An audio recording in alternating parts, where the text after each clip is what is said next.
Praise the Lord. இயேசுவின் ரத்தம் ஜெயம். தினமும் இயேசு நிகழ்ச்சிக்கு உங்களை கர்த்தராகிய இயேசு கிறிஸ்துவின் நாமத்தில் வரவேற்கிறேன். செய்தியின் தலைப்பு: அற்புதம் காணும் முன் அடையாளத்தை காட்டுகிறார் கர்த்தர். ஆதார வசனம் ஏசாயா 7:11-14.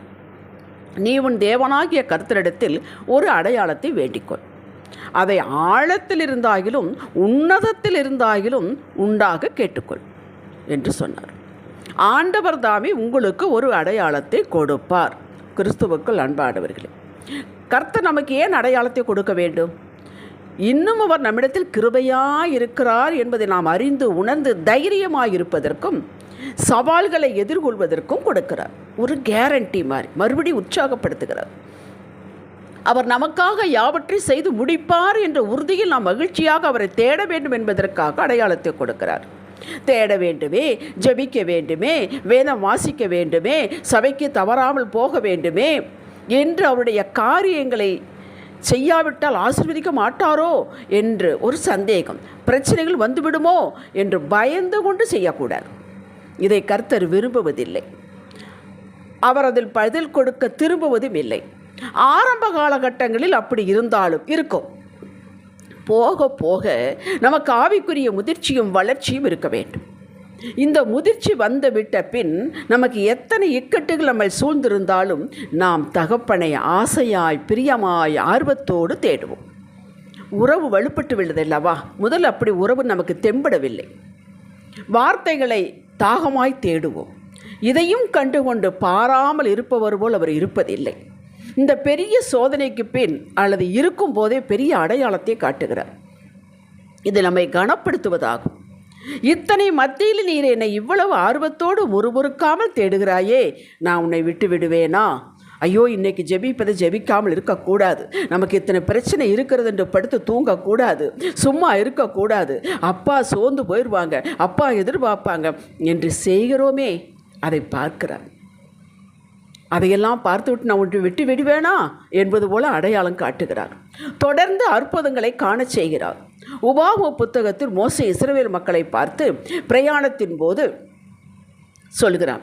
கர்த்தர் இதுவரை செய்த அற்புதங்களையும் அடையாளங்களையும் விவரித்து சொல்லும் போது இப்படி சொல்லுகிறார்: கர்த்தர் செய்த பெரிய சோதனைகளையும் பெரிய அடையாளங்களையும் அற்புதங்களையும் கண்ணார கண்டீர்களே என்கிறார். உபாகம் 29:3. 10 வாதைகள் எகிப்தியர்களுக்கு வந்தது. இஸ்ரவேல் மக்களுக்கு ஒன்றுமே நடக்கவில்லை. அந்த 10 வாதைகள் இவர் கண்ணார பார்த்தார்கள். இவர்களுக்கு இல்லை, ஏதுமில்லை. அடையாளம் என்ன சொல்கிறது? இஸ்ரவேல் மக்களோடு கர்த்தர் இருக்கிறார், நடுவில் இருக்கிறார். இவர்களை துன்பப்படுத்துகிறவர்களை நான் துன்பப்படுத்துவேன் என்பதை காட்டினார். உன்னை தொடுகிறவன் என் கண்ணின் கடுமணியை தொடுகிறான். அன்று செய்தவர் இன்றும் செய்வார், என்றும் செய்வார். உங்களை தொடுகிறவர்களை அதை எண்ணத்தினாலும் பேச்சினாலும் செயலினாலும் கிரினால் தொட்டால் என்ன நடக்கும் என்பதை உங்களுக்கும் காட்டுவார், அவர்களுக்கும் காட்டுவார். என் ஜனம் இஸ்ரவேல் மக்கள் என் ஜனம். எகிப்தியருக்கு ஏன் இப்படி நடந்தது? எகிப்தியர்கள் இஸ்ரவேலை அடிமைப்படுத்தி வேதனையாக நடத்தினார்கள், ஒடுக்கினார்கள், நெருக்கினார்கள். தேவனின் மக்களை தொட்டால் என்ன நடக்கும் என்பது இன்று வரை நின்று பேசும் அடையாளங்கள் அவைகள். அன்று கொடுத்த அடையாளங்கள் இன்று நமக்கும் தான். சபைகளை அழிக்கிறார்கள், போதகர்களை கிறிஸ்துவர்களை மிரட்டுகிறார்கள், துன்பப்படுத்துகிறார்கள், ஜெயிலில் போடுகிறார்கள், கிறிஸ்துவ ஸ்தாபனங்களுக்கு எதிராக செயல்படுகிறார்கள், முடக்கி வைக்கிறார்கள். மக்களே, கிறிஸ்துவ மக்களோ நாம் தான் அமைதியாக ஜெபம் பண்ணி கொண்டிருக்கிறோம். ஜெபம் பண்ணி கொண்டிருக்க வேண்டும். அன்று நடந்தவைகள் இன்றும் என்றும் நடக்கும். உங்களுக்கு விரோதமாக காரியங்களை நகர்த்தினாலும் ஒடுக்கினாலும் யார் இவர்களுக்காக பரிந்து பேசுவார்கள் என்ற மிதப்பில் உங்களை வேதனைப்படுத்தினால் நீங்கள் மறுமொழியாக ஒன்று சொல்லாமல் இருங்கள். உங்களை மௌனமாக வைத்து வீட்டிற்கு வந்து ஜெபிக்க வைக்கிறாரே, நீங்கள் ஜெபிக்கிறீர்கள். இதுதான் அடையாளம். உங்கள் உள்ளத்திலே ஒரு தெம்பை கொடுக்கிறார். இதுதான் அடையாளம். வேதத்துள்ள சாட்சியில் அவர்களுக்கு கொடுத்த அடையாளங்கள் யாவும் நமக்கும் தான் கொடுக்கப்பட்டிருக்கிறது. என்னெல்லாம் வேதத்தில் அடையாளங்கள் எழுதப்பட்டிருக்கிறது என்று நமக்கும் தான். ரோமர் 4 ஆபிரகாமை பற்றி சொல்லிவிட்டு அவனுடைய விசுவாசம் நம்புவதற்கு ஒன்றுமே இல்லாத சமயத்தில் அவன் நம்பினான், பெற்றுக்கொண்டான். எபிரேயர் 6:15. இதை சொல்லிவிட்டு ரோமர் 4:23 இப்படி எழுதப்பட்டிருக்கிறது: அது அவனுக்கு, அதாவது ஆபிரகாமுக்கு நீதியாக எண்ணப்பட்டது. எது? அவன் விசுவாசத்தை. அவனுக்காக மாத்திரமல்ல, நமக்காகவும் எழுதப்பட்டிருக்கிறது. கேட்டீர்களா? அவன் விசுவாசித்தான் நீதியாக எண்ணப்பட்டது. இன்று நாம விசுவாசிக்கிற நமக்கு நீதியாக எண்ணப்பட்டிருக்கிறது. என்னெல்லாம் வேதத்தில் எழுதப்பட்டுள்ளதோ அது நமக்கும் தான். உங்களுடைய வேதத்தை தூக்கி பிடித்து, கர்த்தாவே, இது எழுதப்பட்டவைகள் யாவும் எனக்காக எழுதப்பட்டிருப்பதற்காக ஸ்தோத்திரம் என்று சொல்லுங்கள். யாத்திராகமம் 3ஆம் அதிகாரத்தில் 2-3 வசனங்களை நான் வாசித்து உங்களுக்கு ஒரு அடையாளத்தை நான் விளக்கி சொல்கிறேன். மோசே தன்னுடைய மாமனாருடைய ஆட்டுகளை ஓட்டிக்கொண்டு தேவ பர்வதமாகி ஓரேப் மெட்டு வந்தான். அங்கே கர்த்தருடைய தூதனானவர் ஒரு முட்செடியின் நடுவில் இருந்து உண்டான அக்கினி ஜுவாலையிலே நின்று அவனுக்கு தரிசனமானார். அப்பொழுது அவன் உற்று பார்த்தான். முட்செடி அக்கினியால் ஜுவாலைத்து எரிந்தும் அது வெந்து போகாமல் இருந்தது. அப்பொழுது மோசே, இந்த முட்செடி வெந்து போகாதிருக்கிறது என்ன? நான் கிட்ட போய் இந்த அற்புத காட்சியை பார்ப்பேன் என்றான். அவன் பார்க்கும்படி அருகில் போனான். அதுக்கப்புறம் நீ வாசித்துக் கொள்ளுங்கள். அந்த முட்செடி பற்றி எரிகிறது, ஆனால் முட்செடி வேகவில்லை, அது அப்படியே தான் இருக்கிறது. இந்த அடையாளத்தை ஆண்டவருக்கு ஆவியானவர் விளக்கி சொல்கிறார். இன்று நமக்கு எப்படி எத்தனை பிரச்சனைகள் வந்தது, நாம் இன்னும் அழிந்து போகவில்லை.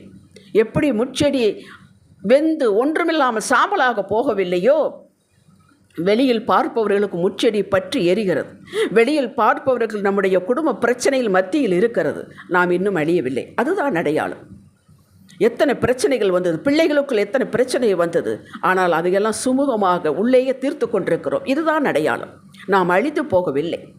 கஷ்டங்கள் வந்தது, நாம் சோர்ந்து போகவில்லை, பட்டினியாய் கிடக்கவில்லை. இதுதான் அடையாளம்.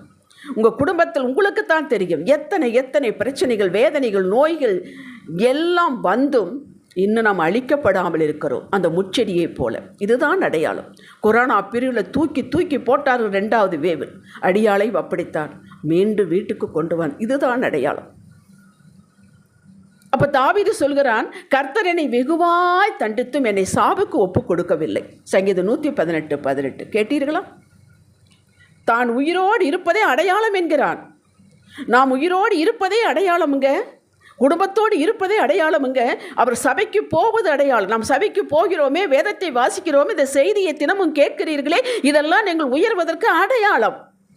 நியாயாதிபதிகள் 6ஆம் அதிகாரத்தில் கிதியோன் அடையாளம் கேட்டான். ஏனால் அவரோடு பேசுவது தூதன் என்று இவனுக்கு புரியவில்லை. நீர் என்னோடு பேசுகிறவர் தேவன்தான் என்று எனக்கு ஒரு அடையாளத்தை காட்ட வேண்டும் என்று கேட்டான். நியாயாதிபதிகள் 6:17. கர்த்தர் கோபித்துக் கொண்டாரா? நானே தேவன், நானே வந்து உன்னோடு பேசுகிறேன், நீ அடையாளம் கேட்கிறாயா? இல்லை. அவருடைய பலவீனம் அவருக்கு தெரியும். நீயே கேள் என்றான். அவன் கேட்டான், அப்படியே கொடுத்தார். லூக்கா 12:38 வேதபாரர்கள் பரிசேயர்கள் இயேசுவிடம் ஒரு அடையாளத்தை காண விரும்புகிறோம் என்றார்கள். நீ தேவகுமாரன் தான் என்பதற்கு ஒரு அடையாளம் காட்டு என்றார்கள். இவர்களுக்கு தெரியும் இயேசு தேவகுமாரன் என்று, மனுஷகுமாரனாக வந்திருக்கிறார் என்று. வேண்டும் என்றே கேட்டதால் அடையாளம் கொடுக்கப்படுவதில்லை என்றார்.